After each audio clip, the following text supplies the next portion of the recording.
भंडाऱ्यातील खोडगाव परिसर लवकरच विदर्भातील पहिले साहसी पर्यटनाचे केंद्र म्हणून नावारूपाला येणार असल्याचे चित्र सध्या पाहायला मिळत आहे।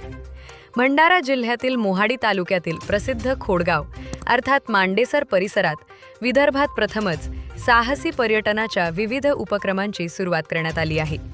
महर्षी ॲडव्हेंचर्सच्या माध्यमातून पॅराग्लायडिंग, पॅरामोटरिंग आणि हॉट एअर बलूनसारख्या रोमांचक ॲक्टिव्हिटीज सुरू करण्यात आल्या असून या उपक्रमांकडे जिल्हाभरातील नागरिकांचे लक्ष वेधले जात आहे। विशेष म्हणजे पोलीस विभागात कार्यरत असलेले निलेश धुर्वे यांनी आपल्या छंदातून हा उपक्रम साकारला आहे।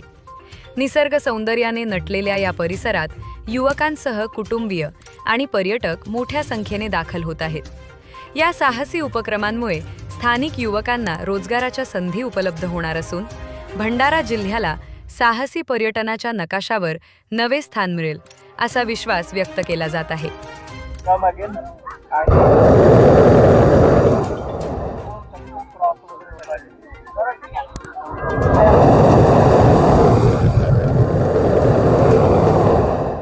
आमच्या घरापासून अगदी 4 किलोमीटर अंतरावर हे प्लेस आहे। खोडगाव एक जागृत हनुमानजीचं मंदिर आहे। महर्षी ॲडव्हेंचर्स ही भारतामध्ये वेगवेगळ्या ठिकाणी 16 वर्षापासून कार्यरत आहे। त्याच्यामध्ये इक्विपमेंट सप्लाय असो, नवीन ॲक्टिव्हिटीज इन्स्टॉल करून देणं असो किंवा नवीन प्लॅनिंग करून देणं असो, ते आजपर्यंत आम्ही आपल्या गावाजवळ करू इच्छित होतो। आज आम्हाला शासनाचं व माननीय इथले लोकल आमदार श्री राजूभाऊ कारेमोरे यांच्या आशीर्वादाने, यांच्या सहकार्याने आम्ही ही ॲक्टिव्हिटी इथं स्टार्ट करू शकलो। याच्यामुळे लोकांना इथं डायरेक्टली इनडायरेक्टली रोजगार अवेलेबल होईल।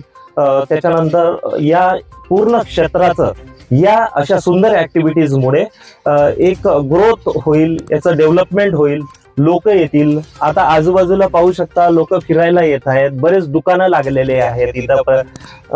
येताना लोक विचारत कुठेतरी काहीतरी नाश्ता करतायत। डायरेक्टली इनडायरेक्टली सर्वांचं बिझनेस इथं बूस्ट होत आहे। लोकल म्हणजे भंडारा सारख्या एक डिस्ट्रिक्ट मध्ये हे अशी ॲक्टिव्हिटी आम्हाला असं होतं की चालेल की नाही चालेल, पण प्रतिसाद एवढं भरभरून आहे, त्याच्यामुळे खूप आनंद होतोय आपल्या जिल्ह्यामध्ये काम करताना। माझे नाव निखिल काळे, मी मोगोदेवी इथे राहणार। जसं इथे ॲक्टिव्हिटी म्हटलं तर आपल्या भंडारा जिल्ह्यामध्ये नवीनच ॲक्टिव्हिटी आहे।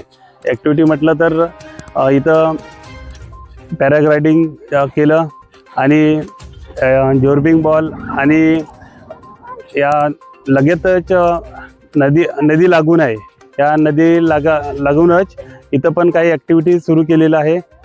जसं म्हटलं तर बाहेरून खूप दुरून लोक आलेले आहेत, तरी पण काही लोकांना आता माहीत नाही आहे, तरी पण काही शंकेने कालपासून 31 डिसेंबरपर्यंत ही ॲक्टिव्हिटी मौजा पाचगाव इथं ॲक्टिव्हिटी केलेली आहे, तरी पण या सर्वांनी इथं आलेले आहेत।